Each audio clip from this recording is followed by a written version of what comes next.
So, welcome back, everyone. Well, it's the holidays. So, we're going to have a little bit of fun right now. For the rest of the show, actually, my next guest, who's been on with me a couple times, also on my television show as well, I have with me Keith Mueller, and he is the author of The Devil's Rifle. Tell everybody a little bit about the book. You got to tell them. If right now I already know a little bit, so I wanted to say this: if you are a lover of sci-fi and mystery, you're going to love the book. Let's talk a bit about it and why you wrote it. Well, what's the impetus for the story is that mysterious chimney up when you turn off I-17 heading into Prescott Valley. I was born in Tucson, and so I've seen that thing when I was a kid and as a teenager, and it always looked like it was pointing at something in the sky, and I could never quite figure it out. So in my story, I moved that chimney to an imaginary town a little north of Prescott, and it became what the locals call the Devil's Rifle. Basically, the story revolves around Hobbs, Arizona, where in the late 19th century, after this mysterious lumber mill was built, which had the chimney, the local children were disappearing, just vanishing. The sheriff finally went with his posse to the tower and the mill, and there was this gigantic explosion, and the mill was destroyed, and half the town got burned because it was built out of wood. And now it's the 1990s, and our main character, Kurt, he's a high school senior, and he's beginning to have the same dreams he had when he was like 6 or 7 years old, very disturbing dreams, repeating the same dream over and over again. And children are starting to disappear again, only now, because we're in a more advanced time, children are disappearing from Tucson, Phoenix, Prescott, and Hobbs. So the story is basically about what is happening to these children. And the story is young adult safe. I wrote it deliberately to be that way. I think that because of the way the characters develop, I think it's empowering for teenage girls and boys to see how these characters face adversity.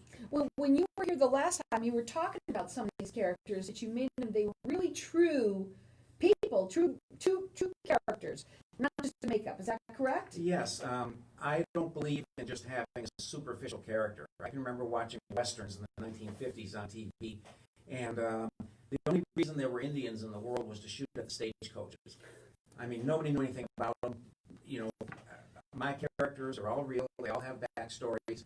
You know who each one is as you're reading the story. You have a specific type of genre that you call it. What is it? I call it science fiction mystery. And the Steampunk. Steampunk. And tell everybody what that is. Well, this particular story isn't steampunk, but steampunk is sort of a style where you take advanced technology, like 21st century technology, and you put it into a 19th century setting. Okay, but that is somewhat of your style. But you said this one is not like that at all. This is out of that style. This was written. The basis of the story was written long before I started doing the steampunk writing. So let's talk a little bit about it. First of all, what we're going to do is we're going to open up the lines to the audience. Are you sitting around right now, doing nothing?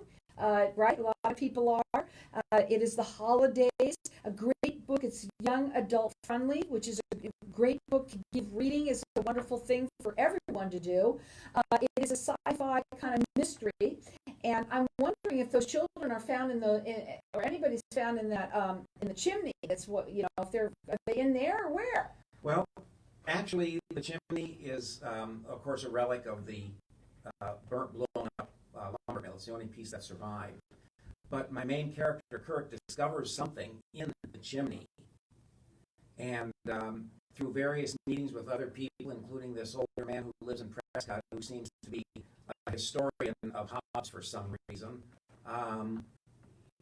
finds out that this artifact has something to do with literally either saving or completely destroying the earth. And now it's in Kurt's hands.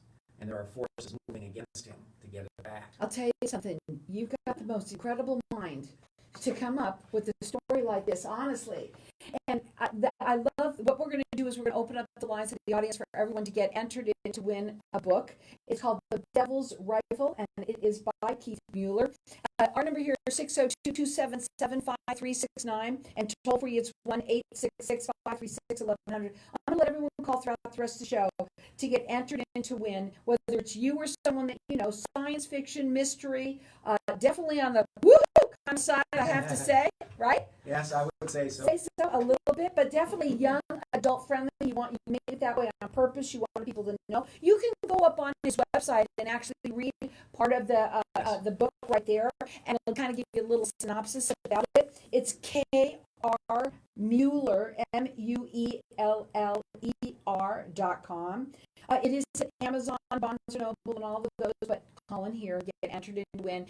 It is the holidays, guys, or you're just sitting around doing nothing right now. What a great time to read. Our number here, 602-277-5369, and toll free it's 1-866-536-1100. How long did it take you to put this story together? Well, actually, quite a long time. I originally started writing this story back about 1994. That's a long time. I hand wrote it on notebook paper, and then I transferred it to an Apple II GS computer with dot matrix paper. And I found it all the way back in 2011, and it was fading. The ink was fading. I thought I better do something with this. I didn't know what to do with it after I'd written it originally back then.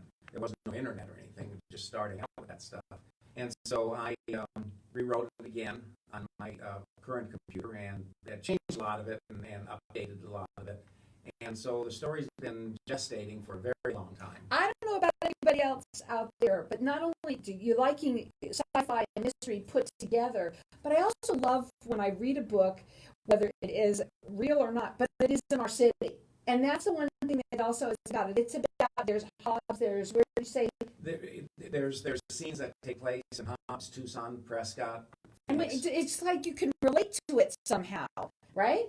Yes, well, and the advantage of things like Google Maps and stuff, if you look up the streets that I talk about where things are happening, they're really there. And did they ever really happen, or do we never know that?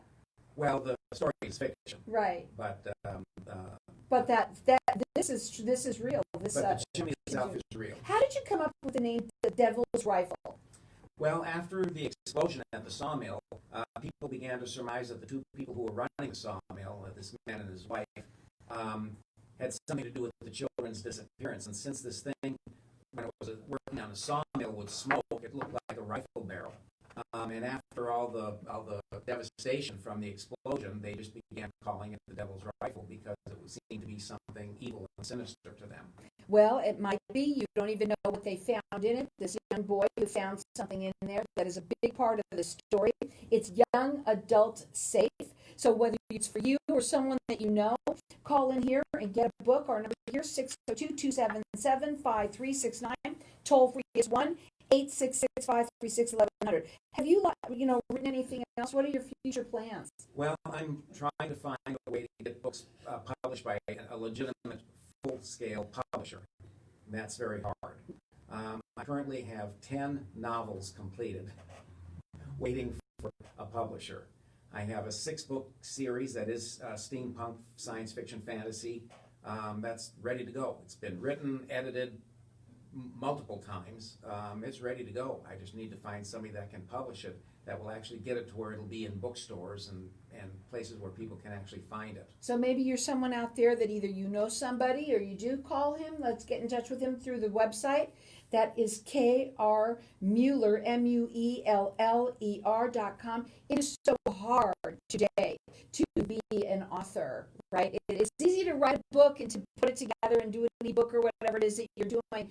But when you really want your books and all of the bookstores and all of that, it's very hard. Yeah, privately published books, bookstores won't take. Yeah, it's You hard. have to be with a publishing house. Well, I'll tell you something. Right now, I don't care whether it's published one way or the other. I like the fact that it is a book that I can read, and you too can do that. You can go on the website and also check out a little bit about the book. You can check out a little bit about Keith. I've been on your website too. He's a cool guy. You own an antique store. You've been here for how long? Forever. I was born in Tucson in 1949, and I lived here my whole life except for 7 years when I was in the Air Force. And I must tell you, he has the mind like you can't believe, but that's why you want to read his books. They're very cool. This book is called The Devil's Rifle. Our number here is 602-277-5369. Toll free, it's 1-866-536-1100. Okay,